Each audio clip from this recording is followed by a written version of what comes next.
бет-әлпетімізді әрлеп, қымбат косметикалық қызмет аламыз деп, қомақты несиеге ұрынған қарағандылық қыз-келіншектер шу шығарды. Олар қызмет үшін мәжбүрлеп кредит рәсімдетті деген медицина орталығының басшысы жауаптан сытылып кете ме деп алаңдайды. Айтуларынша 200-ден астам әйелді орталық қызметкерлері түрлі айла-шарамен шақырып, артынша әрқайсысын қарызға белшеден батырған.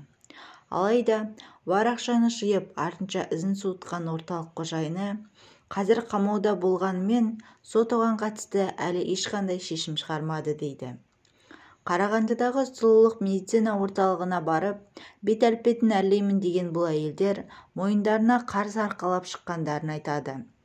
Кемі 300 мың теңгеден несиеге ұрындық деген қыз-келіншектер орталық басшысы Ресей азаматшасы жауаптан сытылып кете ме деп күдіктенеді. Себебі ақшаларын қайтара алмай жүргендеріне 2 жылдың жүзі болған. Сөздерінше тергеу ісі де сол уақыттан бері созылып келеді.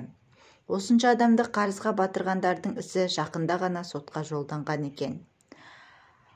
Осыған байланысты Наиля Зинатова тұрғын, ол Мәскеуде тұрған, сонда оқыған дейді.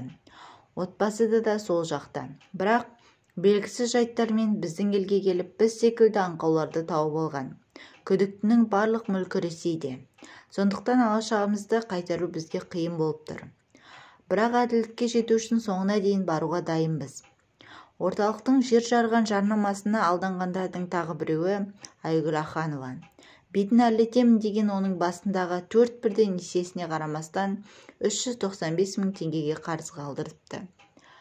Басым қалай айналып кеткенін білмеймін. Маған косметиканы 78 позиция деді. Соның бағасы 295 мың 500 теңге деді. Үстінен тағы да кредиттің проценті бар.